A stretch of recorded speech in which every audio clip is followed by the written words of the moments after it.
Injil adalah kekuatan Allah yang menyelamatkan. Berani, berani, berani.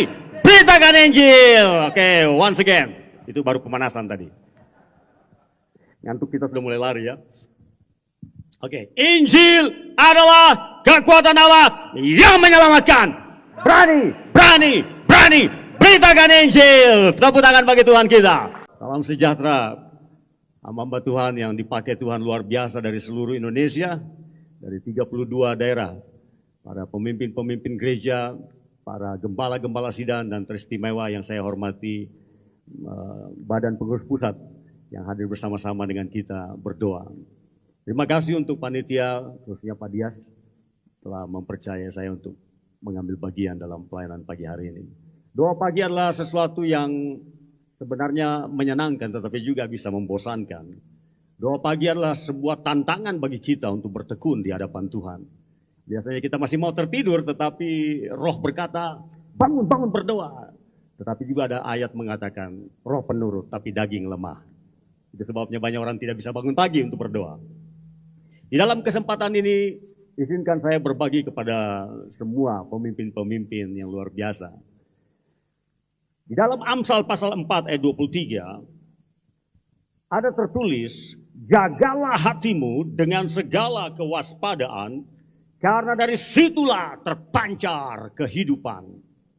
Dalam sebuah versi Inggris dikatakan, above all else, di atas semua yang lain, guard your heart, jaga hatimu. For everything you do flows from it. Sebab segala sesuatu yang kamu kerjakan itu mengalir dari hatimu. Jadi kita dapat mengetahui bahwa rupanya apa saja yang kita lakukan, kebiasaan-kebiasaan kita itu sebenarnya berasal dari hati kita. Hati berbicara tentang pikiran, emosi, dan keinginan-keinginan kita. Hati adalah sesuatu yang tidak terlihat, namun real, nyata, menggerakkan hidup manusia.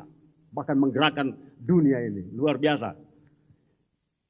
Bapak Ibu yang dikasih oleh Tuhan, tadi saya ingat Pak Ketua Daerah BPD Sultan mengatakan tolong bagikan mengenai yel-yel tentang penginjilan. Karena tadi malam kita sudah terbakar dengan hamba Tuhan yang mendorong kita untuk menjadi saksi Kristus. Dan saya juga sangat yakin apa yang dikatakan oleh hamba Tuhan tersebut bahwa di seluruh dunia sebelum Yesus Kristus datang akan ada kegerakan yang besar. Amin. Siapa sini percaya akan ada kegerakan yang besar yang belum pernah terjadi sebelumnya? Siapa sini percaya akan ada penuaian besar-besaran? Ya, siapa sini percaya gerejanya terlalu kecil untuk menampung penuaian tersebut? Saya percaya. Kalau saya tidak percaya, saya berhenti berdoa. Salah satu doa saya adalah penuaian besar terjadi, revival besar terjadi. Dan semuanya itu juga harus lewat doa dan penginjilan. Jadi saya mau mengajak Bapak Ibu, para ketua-ketua daerah di seluruh Indonesia, mari bersama-sama dengan saya. Ada satu yel-yel yang mendorong kita, dan yel-yel ini sudah dipasarkan di seluruh Indonesia dan sampai di Malaysia sana. Yaitu kalau saya katakan, Injil adalah kekuatan Allah yang menyelamatkan. Saudara katakan, berani, berani, berani, beritakan Injil. Are you ready? Are you ready? Oke, stand up please. Mari kita berdiri, kita tes dulu. Banyak orang ketakutan dalam hal pemberitaan Injil, tapi orang Gesja harus berani. Ya, kan Gesja terdepan, jadi harus beraninya juga harus terdepan. Oke, Injil adalah kekuatan Allah yang menyelamatkan. Berani, berani, berani, beritakan Injil. Oke, once again. Itu baru pemanasan tadi. Ngantuk kita sudah mulai lari ya. Oke, Injil adalah kekuatan Allah yang menyelamatkan. Berani, berani, berani, beritakan Injil. Tepuk tangan bagi Tuhan kita. Oke, sit down please. Wah, di sini ada para hamba Tuhan misioneri ikut hadir. Puji Tuhan. Saudaraku, ada banyak orang berusaha menjaga luar biasa finansialnya, uangnya. Dia simpan di bank, deposito, beli emas, tanam di tanah. Investasi tanah. Dia jaga uangnya dan dia berharap supaya uangnya itu berkembang. Tapi mereka lupa jaga hati mereka. Mereka bisa hilang semuanya itu. Ada banyak orang seperti kita pada umumnya menjaga HP kita jangan sampai tertinggal atau hilang. Tapi siapakah yang akan menjaga hatinya dengan sepenuh hati, dengan tekun, dengan waspada? Ada orang banyak menjaga penampilan, tapi apakah mereka menjaga hati mereka? Ada banyak orang menjaga hal-hal yang sifatnya materi. Jaga gedung gerejanya, jaga jemaat supaya jangan lari pindah sana sini. Jangan dicuri. Ya kan? Dijaga, dinasihatin. Tapi apakah seorang gembala menjaga hatinya sendiri dengan segala kewaspadaan? Salah satu yang berat bagi saya terus terang, tantangan selama saya melayani Tuhan 30-an tahun ini adalah menjaga hati saya sendiri. Godaan, ujian datang, tantangan datang. Apakah saya menjaga hati saya? Apakah saya dapat menjaga hati saya terhadap godaan tentang keuangan, sehingga saya tidak jatuh dalam korupsi?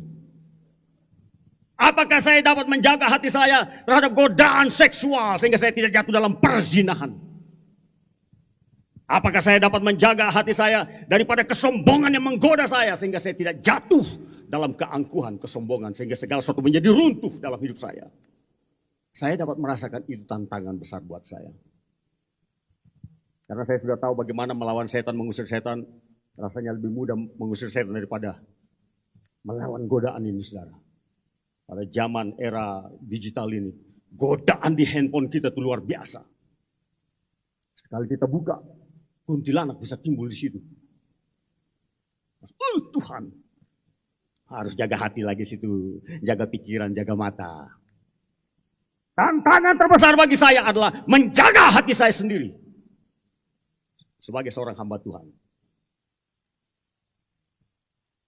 Tetapi Tuhan telah menolong, menyertai sampai hari ini. Kemuliaan bagi Allah kita. Kehidupan yang jahat, kehidupan yang baik, kehidupan yang diberkati, kehidupan yang kena kutuk, semua mulai dari hati manusia. Kesuksesan, keberhasilan, kegagalan dimulai dari hati. Dari pikiran, dari keinginan-keinginan, dari emosi seseorang. Saya melihat dalam pengalaman pastoral dan menangani para hamba-hamba Tuhan di wilayah kami, daerah kami. Ada yang memulai dengan baik dan mereka harus mengakhiri dengan buruk. Pada awalnya hati mereka baik, tapi ketika dalam proses perjalanan kepemimpinan mereka digodai oleh iblis. Mereka bertemu dengan jenis-jenis tantangan yang beraneka ragam. Lalu mereka mengizinkan hati mereka diracuni oleh iblis. Dan mereka harus mengakhiri pelayanan mereka dengan sangat buruk. Dan akhirnya BPD harus mengeluarkan surat-surat cinta. Selamat berpisah. Oh Tuhan. Dan sebagian mereka adalah murid-murid saya sendiri. Tapi saya ingat, di antara 12 murid Yesus, selalu ada Yudas. Hati Yudas pada awalnya bagus. Dia direkrut dalam tim 12 murid Yesus. Dia ikut serta mengusir setan, menyembuhkan orang sakit. Melayani banyak orang bersama Big Boss Yesus Kristus. Di tengah perjalanan dia tergoda untuk mendapatkan sebidang tanah. Dia putar otak bagaimanapun caranya, dia tidak ketemu jalan. Lalu setan berkata, jual jo nganape guru. Nganape dosen itu jual aja. Cepat itu. Bagaimana caranya? Lapor sama itu kepala-kepala imam-imam itu. Bilang aja saya kasih tunjuk tempat di mana dia biasa berkumpul, berdoa di situ. Tangkap dia. Saya akan kasih tahu timing, the best timing for you. Waktu yang terbaik untuk kamu tangkap dia. Hanya dengan modal informasi dia bisa dapat uang 30 keping perak. Untuk membeli sebidang tanah. Awalnya dia baik, tapi kemudian hatinya menjadi jahat. Dia kena tipu iblis dan dia terima tipuan iblis. Sama seperti Hawa. Digodai, ditipu dan dia terima tipuan itu. Dan Hawa harus ikut menarik suaminya menjadi orang yang berdosa. Dan kita pun kena tulahnya semua. Kita keturunannya kena getahnya. Dalam kesempatan ini, adakah kita masih menjaga hati kita? Kalau saudara mampu menjaga jemaat, jangan dia lari ke sana kemari. Apakah saudara juga menjaga hati seorang gembala?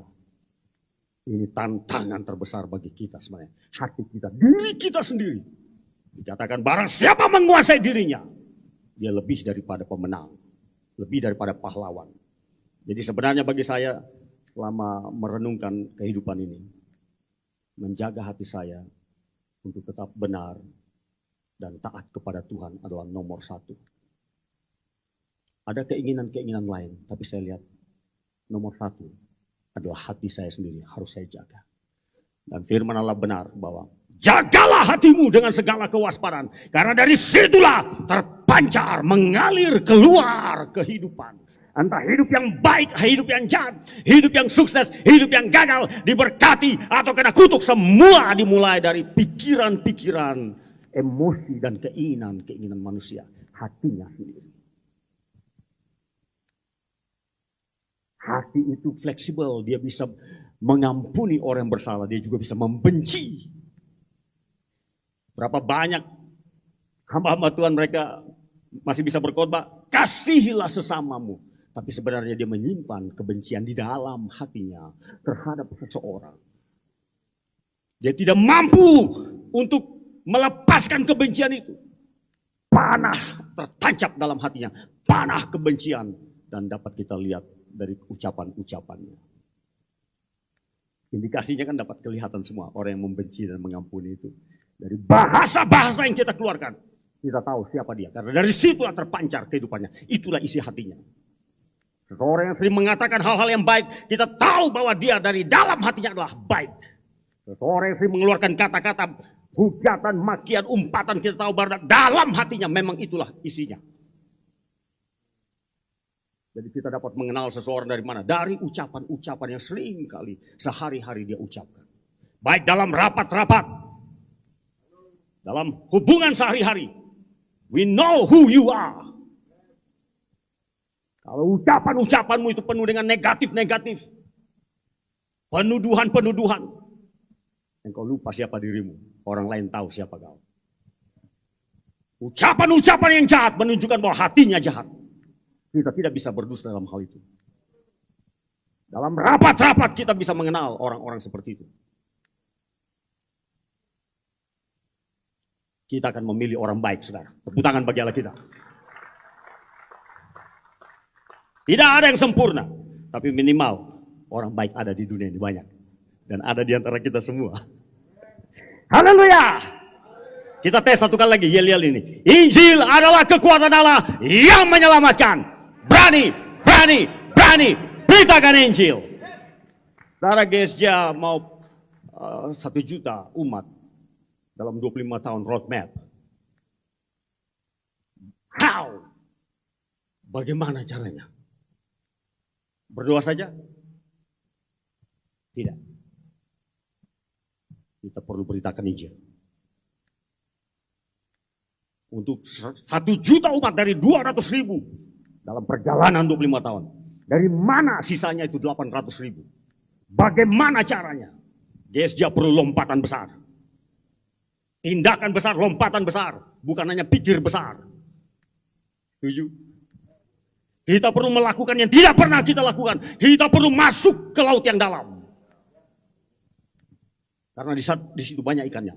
Ikannya besar-besar. GSJ tidak boleh tinggal di tepi pantai Danau Galilea. Kemudian membayangkan dapat banyak ikan. Hanya membayangkan, itu mimpi. Saudara, kita harus mimpi besar, tapi jangan lupa bangun dan mengerjakan mimpi itu. Kemuliaan bagi Allah kita. Saya melihat roadmap ini hebat, luar biasa. Saya harus apresiasi, terutama kepada BPP, juga Pak Budi Setiawan. He is the key in our leadership. Dan kita menemukan yang namanya roadmap. Itu luar biasa. Dan saya hitung 200.000 mau jadi 1 juta. Masih kurang 800.000. Bagaimana caranya itu Pak? Bagi saya berdoa dan beritakan Injil. Kerahkan semua elemen dalam gereja kita. Kerahkan jemaat untuk memberitakan Injil. Bukan hanya pendeta yang memberitakan Injil. Kita akan tetap sama di tempat jikalau kita tidak menggerakkan semua sumber daya manusia yang ada di dalam gereja kita. Itu sebabnya saya melatih terus-menerus di gereja kami sampai keluar daerah kami sampai di Malaysia. Kami latih orang untuk menuai. Dan orang akan menuai jikalau dia tahu caranya. How to do.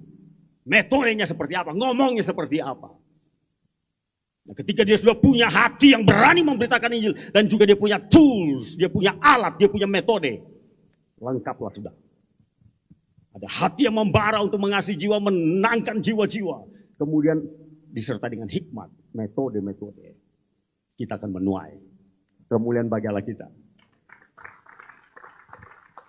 Saya ingat ada satu yang paling sering, yaitu apakah saudara menjaga hatimu daripada penyakit, kebencian, kemarahan, akar pahit. Pagi hari ini lepaskan kalau ada. Lepaskan. Tidak boleh kita punya pikiran jahat tentang seseorang. Kita harus mengasihi mereka, jaga hati kita. Berapa banyak orang hatinya hancur, pelayanannya hancur, gerejanya hancur, keluarganya juga hancur oleh karena tidak sempat menjaga hatinya. Dia lupa jaga hatinya. Mari hari ini kita bersihkan hati kita. Yang ada di dalam ruangan ini dan juga ada di hotel-hotel lainnya yang mengikuti lewat online, YouTube, bahkan ada dari Facebook. Bersihkan hati kita. Sementara kita mengikuti kongres. Kasihi semua yang lain. Hormati yang lain. Hargai semua orang. Disitulah kesatuan terjadi dan di mana ada kesatuan, di situ berkat Tuhan dicurahkan. Kemuliaan bagi Allah kita. Haleluya! Mari kita berdoa. Bapa di sorga, ini hati kami Tuhan. Kami mau menjaga hati kami. Kami menolak segala yang jahat yang coba menyerang hati kami seperti panah-panah yang tajam. Kami tidak mau menyimpan sakit hati, kebencian, akar pahit dalam hati kami. Terhadap jemaat, terhadap pendeta, terhadap semua orang. Hati kami kiranya dibersihkan oleh Tuhan.